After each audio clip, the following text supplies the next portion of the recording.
Thanks for that introduction. What an unbelievable venue we have here. Woo! And what an unbelievable set of microphones we have. Unbelievable venue. I mean, take a look at it. The hallway is incredible. I will tell you, it looks even better from where I stand to see all the smiling faces of the friends and family of the United States Postal Service. You know, it's one of the few times I'm sure I'll be so welcomed in Washington, D.C. You know, this is a special occasion for the Postal Service, and I'm grateful to share this evening with all of you. But I would tell you that for me, it's also a very humbling moment to recognize that I have been honored to serve as Postmaster General, and yet I've probably contributed less to the 250-year history than anyone in this room. I certainly hope that will change over time as I pick up the torch and the passion from those who served before me back.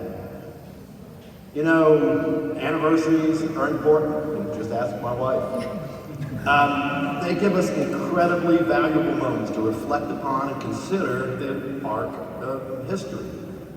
And although today is only my one-week anniversary as Postmaster General, I can assure you that I've taken the time to reflect upon and consider the arc of my short history. So far, I will tell you, it's been a tremendous experience. I'm energized by the scale and the scope and the importance of the Postal Service. I'm excited by the challenges and the opportunities, and I'm eager to get fully immersed in the business of this unbelievably amazing institution.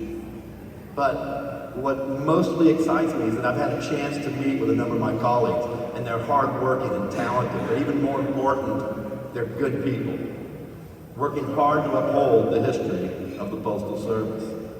I've also had a chance to meet with a number of our stakeholders, including our union and management association leaders, and I've enjoyed discussing our common goal, to make the Postal Service a great place for our employees. And I've met with customers, and I look forward to ensuring that they get world-class service at a fair price. Because all of you here tonight are part of the future success of the Postal Service, and I look forward to working closely with all of you to preserve and, most importantly, grow this great institution. But tonight's not about my one-week anniversary. Tonight's about marking 250 years of the Postal Service. From childhood, all of us experienced the arrival of the household mail, the act of writing a letter, the reading of a letter, magazines, catalogs, the constant presence of the mailbox, the letter carrier, the post office, postage stamps, package delivery. No other brand reaches people in the United States so intimately every day in person. But even a lifetime of these experiences is just a sliver of the special part of America's history. A lot of history accumulates in 250 years. So join me and consider this little thought experiment. What if you could have personally experienced the 250-year history of the Postal Service? Imagine the lifespan of people was 300 years, and you were able to witness the entirety of the 250 years of American history. At the beginning, in a tense summer in Philadelphia, you would have seen a small group of revolutionaries desperately trying to organize communications across the colonies to coordinate a rebellion. The first postmasters were essentially spies, risking their lives to ensure the flow of information among the citizens. When the United States became a nation, you would have seen the leaders of the day, all products of the Enlightenment, optimistic and fully committed to a free press and the unhindered flow of ideas, enabled by a universally accessible postal service. The Postal Service, when you think about it, was their internet.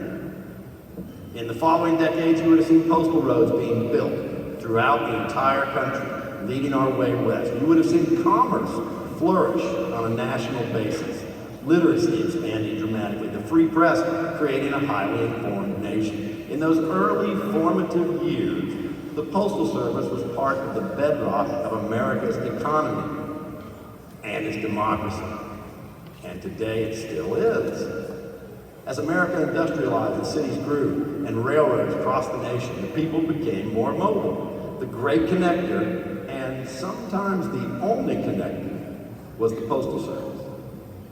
The Civil War heightened demand for reliable mail delivery that quickly connected soldiers with their families, with news from the front lines, and it turned Americans into a nation of letter writers. The demands of the public continued to evolve over the decades as the nation evolved. Americans in cities began to get mail delivered to their homes and businesses, and then rural areas, providing secure, affordable, universal service across a far-flung nation. In the age of the Sears catalog, the 20th century saw the Postal Service essentially shape America's airline industry, automate on a massive scale, and connect Americans to one another at a scale unmatched in the entire world. And then, 55 years ago, the Postal Service began operating like a business with a public service mission. Once again, evolving to meet the changing needs of our nation. You know, if you'd seen all these changes personally, would your perspective on the role of Postal Service be different today? I think so. Because you would realize that the United States would be a much different country without the communications and commerce infrastructure that the Postal Service provided. And if you consider some of the pivotal moments in our history, you'd also have to conclude that only with a functioning Postal Service would the United States have become the world's most advanced democracy and the world's most advanced economy. The Postal Service is a foundational American institution that deserves our reverence and our thanks. The Postal Service helped our nation grow economically. It strengthened our democracy by ensuring the uncensored and unrestricted flow of communications and personal expression. It bound the nation together. Every mail delivered today is a living reminder that our democracy and our commercial success and our unity as a nation were all shaped by the constant presence of the Postal Service in our daily lives. And our rich tradition carries forward every day by the 640,000 men and women of the Postal Service who today live, work, and serve in every community in America.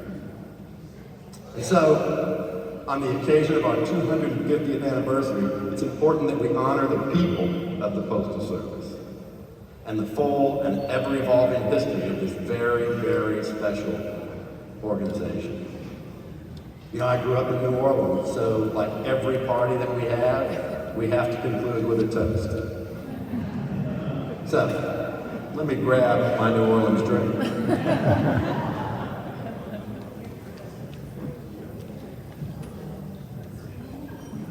For its huge, numerous, and many contributions to our nation, delivering since 1775, I give you the United States Postal Service.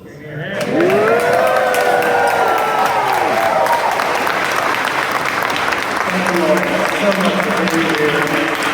Thank you, Elliot, for hosting us. Acting as MC, Amber, of course, for leading this wonderful organization and making the misguided decision to hire me as Postmaster General. And for all of you all, thank you for being here. Thank you for everything you do. Enjoy the evening.